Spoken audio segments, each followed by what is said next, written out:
What's going on? This is day 3 of Reset Your Mind, Overhauling Toxic Thoughts, titled Capture Your Thoughts. Taking thoughts captive means controlling them instead of letting them control you. Priscilla Shearer. We were created in the image of God, and we are his masterpiece. What would our lives be like if we lived like we believed that true? The biggest reason we don't is because we have let toxic thoughts run rampant in our minds. We can't let them dictate our lives. We must choose to capture our thoughts. Taking our thoughts captive will be one of the toughest battles we engage in. It's so much easier to just entertain the toxic thought. The effort comes when we engage in the battle. Even if we entertain the thought, we can still take it captive. It truly is better to do it late than never.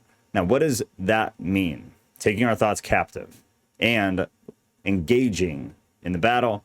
Even if we entertain the thought, we can still take it captive. That means letting toxic thoughts come, because whether you like it or not, toxic thoughts are going to enter your mind. Whether it be from external sources like social media, like TV, like YouTube, whatever it is, or it be from internal sources, being that you have toxicity in you, whether you like it or not. It's something very hard to avoid. I would say probably impossible. So when those thoughts come, there's something that you can capture, that you can take captive of. Just don't entertain them. But even if you do entertain the thought, you can then capture it, and then you can shift it and change it and turn those thoughts into something productive and positive. Think about it kind of like getting constructive criticism. When you have a toxic thought, it's criticism. It's negative criticism. You can then make it constructive. If you're at work and somebody says you're doing something bad and they say it like a jerk, that's not constructive criticism.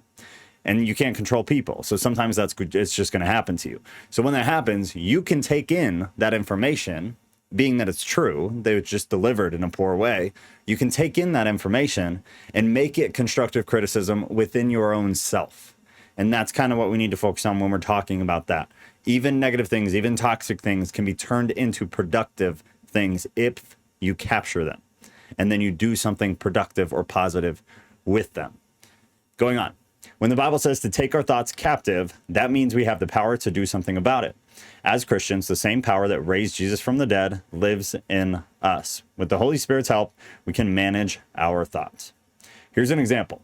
Let's say there's someone in your life you need to forgive. Every day you remember what they did to you.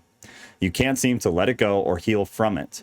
You might start to have thoughts like, I don't really need to forgive this person, or what they did to me is unforgivable. I think we can all relate to some of that. There are the toxic thoughts. These are the toxic thoughts you must take captive. Recognize that it is causing you to inner turmoil.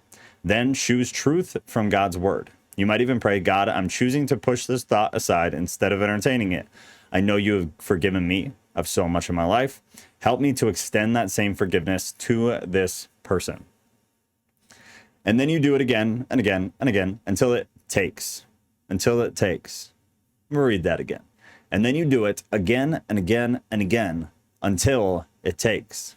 It's not something you're just going to do once and then you're going to be this positive, happy-go-lucky person who takes negativity and produces positivity. This, again, just like we talked about with the last one, these are behaviors. Behaviors are built over time. This is not something you're just going to implement one time and it's going to be huzzah magic. They're daily practices. They're repetitive practices. And it gets easier and easier the more you do it. Then if you take a big break from it, it's going to get hard again. They're continual practices that we need to constantly be engaging in.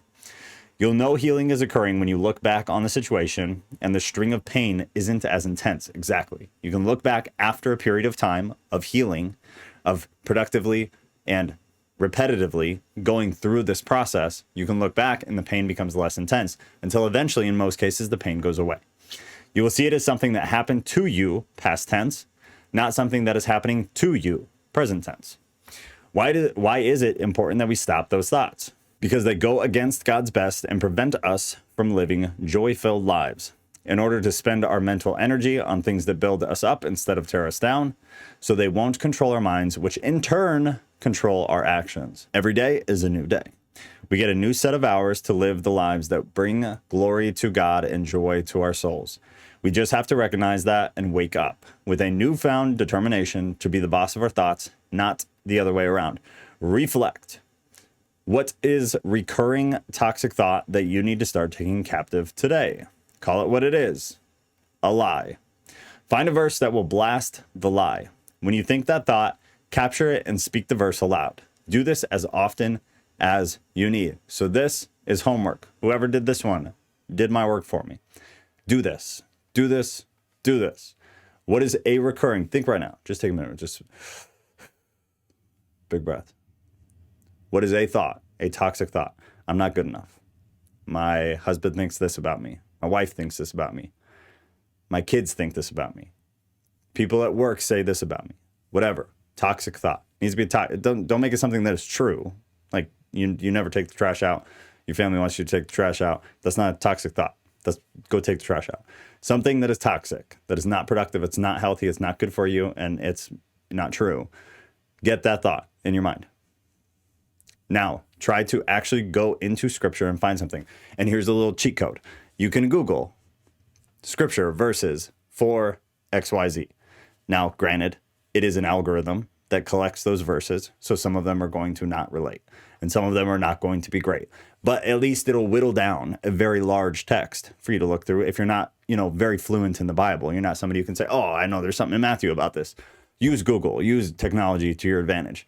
So Google a Bible verse about it if you need to, within that context of the thought. If it's something about your anxiety, doing this or whatever, you'll be able to whittle that down at least and choose from that. But try to actually do this. Do it in a note on your phone if it's easier than getting paper, but do that right now. Get that done.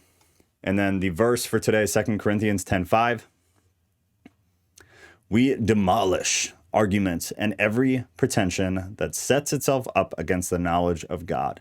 And we take captive every thought to make it obedient to Christ. What a great verse.